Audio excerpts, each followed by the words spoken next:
What up, though? It's Lady Vet here with the finale of BMF Season 3, Episode 10 review. The finale tied a lot of loose ends for both Meech and Terry, as well as other Flannery members. Young Meech and T began the episode by making the ultimate mistake, bringing the work where you sleep. Tender D. Terry brought Rock home when Meech told him to put it in a safe place. It was during this time that T learned that Meech was dropping out of school.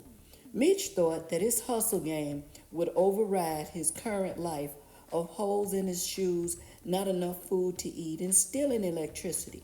Meech was determined to get from rags to riches. T admired his big brother's drive, so much so that he followed along.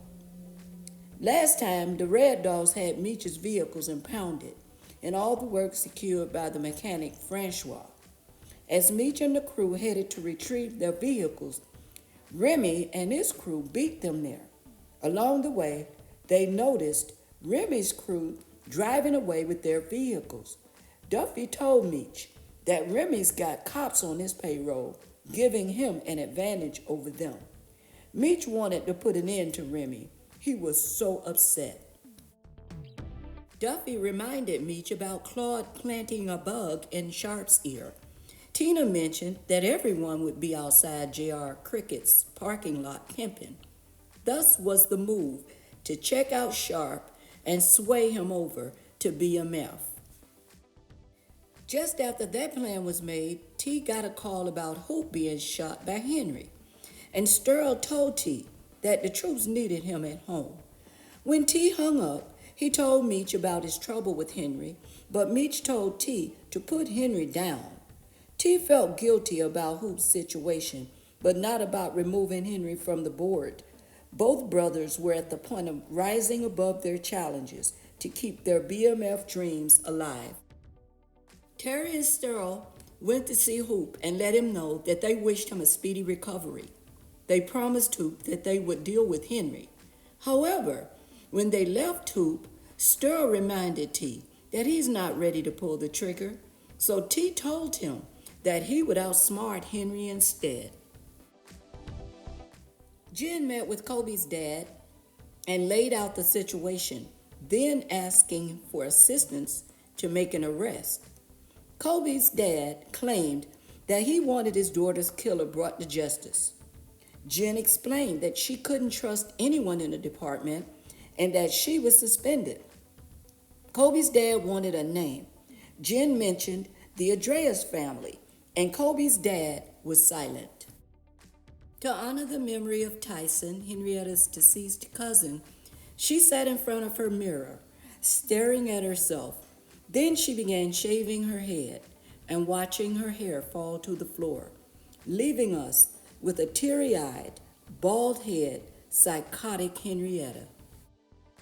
Back at the Flannery home, Lucille and Charles sat together and signed divorce papers, while a broken-hearted Nicole sat nearby in tears.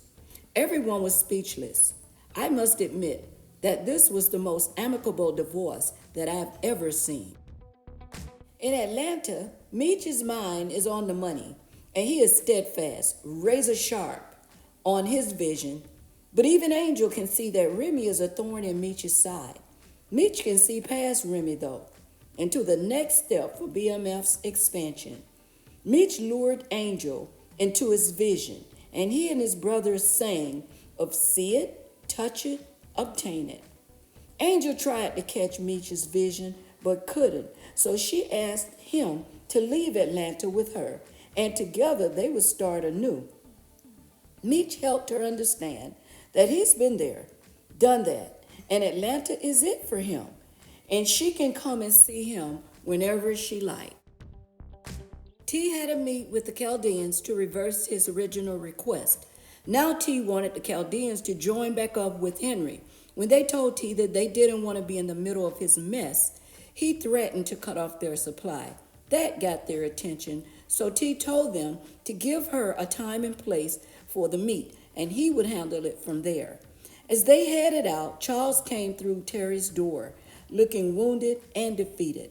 Charles told Terry about signing the divorce papers and admitting that he had nowhere to go.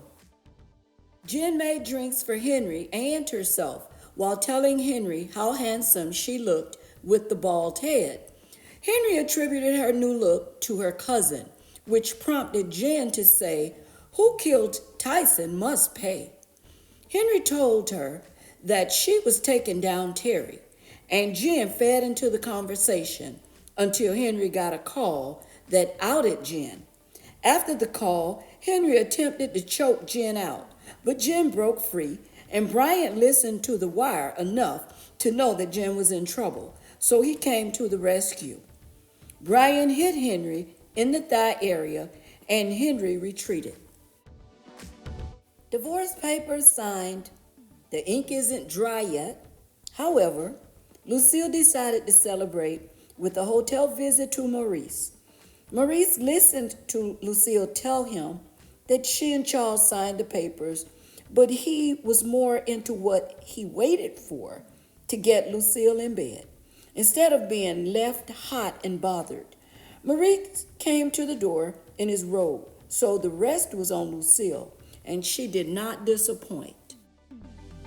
Meech and his crew treated everyone at J.R. Crickett's. It wasn't long before Sharp appeared and told Meech what Claude had said. Then he told Meech that he wanted to get down with Meech, but since Remy had the cars and the work, he was with Remy. Well, Meech told Sharp that days had passed and they weren't selling anything. And by the way, Meech made it clear that they couldn't get to the work without him or his mechanic. Sharp didn't need any more convincing from Meech, so he asked how could he be down with BMF. Scheming on the sidelines was Remy's guy Froggy, staring at Sharp and Meech together in conversation. Lucille was wrapped up in Maurice's arms when she told him that it was everything she ever dreamed of. Maurice told her to get used to it. Lucille started talking about Charles and how long they had been over, and how God had closed one door and opened another door. When Maurice came back into her life, Maurice felt away and told Lucille that he needed to tell her that he had been engaged for 2 years. Lucille asked Jesus to help her as she got dressed and bolted out of that room. While Remy was out walking kids to school, Sharp brought Meech to the vehicles. Meech wanted his keys, but Sharp needed to see the weight to be convinced. He also told Meech that he's got an Alabama pipeline. Meech, being a man of his word, had Sharp face the wall while he produced the weight and made a believer out of Sharp. Sharp told Meech that they needed to finish what Claude had started and got the rest of Atlanta zones on board. Meech agreed, and Sharp gave up all the keys. Just as Meech's crew got into the vehicles, Remy and a few leftovers attempted to stop them. Meech wasn't having that, so they attacked back and drove out of the warehouse, leaving Remy steaming, screaming, and yelling. Nothing could stop Meech now that he had his weight back. In Detroit, Terry is ready to deal with Henry. Terry and Sterl were in place to meet Henry, so while waiting, T called Markeisha, but got no answer. Terry told Sterl that he had not talked to Markeisha since their trip to Miami, and he wanted to hear her voice. Back to business. T baited Henry to meet with the Chaldeans, whom he replaced to deal with Henry himself. Sterl told T that he's not a killer, and once he started, there's no going back. T thought that to be okay, especially in their line of work. Lucille came downstairs to find Charles mending holes in the walls. He told her that he didn't want to leave behind any holes. Lucille told Charles that things are not going to work out with Maurice because he wasn't who she thought he was. Charles asked about her coming on tour with him, but she was praying that she could see him as a friend, and the only man that she needs in her life is her Heavenly Father. Charles told her that he respects her as the mother of his children and will always be there for her. Henry nursed her wounded leg when her dad Blaze came in, extremely upset by Henry's many blunders, and told her that she brought him nothing but death and disappointment since the day that she was born. She asked how could he say that, and he answered that it's true. He said that it was first her mother, then her cousins, and that he was stripping her of her organization. She told her father to say her name, call her Henry. He didn't, and she pulled her gun on Blaze, cried out, and unloaded her weapon on her dad, killing him. Jen and Bryant listened on the wire and called for backup. Terry grew impatient, waiting for Henry to meet with, according to her, the Chaldeans. Little did T know that Henry was already in her own self-inflicted hell. Sterl said that he didn't think Henry was coming, and they decided to leave and take the fight to wherever Henry was.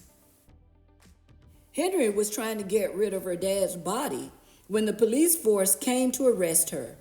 Henry had no reaction time. Game over, Henry.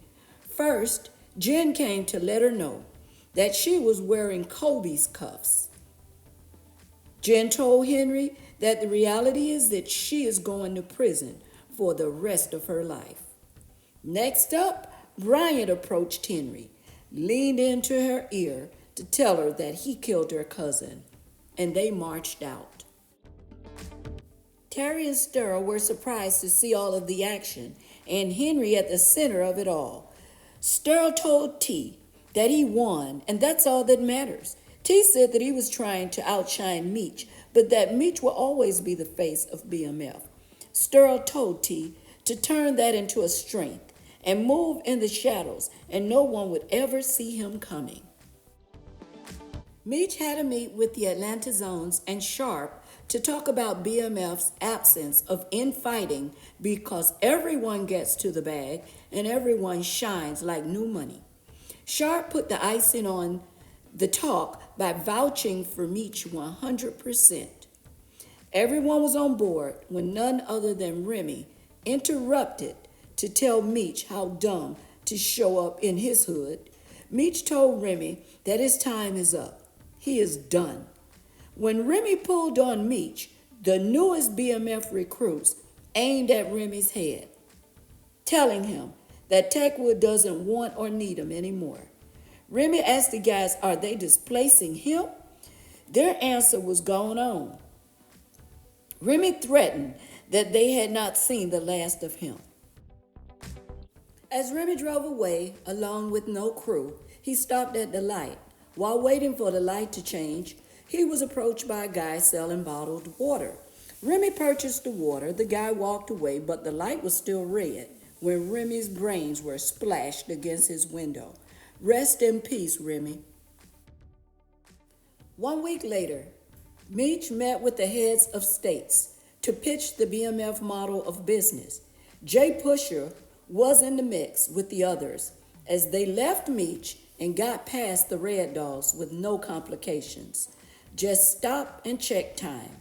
No matter how hard they tried, Red Dogs found nothing. Meech and T went over the moves and the status of Henry when T told Meech that their parents had called it quits, officially. Meech asked about Nicole and reminded T that family is everything. T vowed to keep the Flannery family legacy alive, and Meech looked to see him in Atlanta. Now on the inside, Henrietta was waiting in the shower line. Her wait was short because she was stabbed.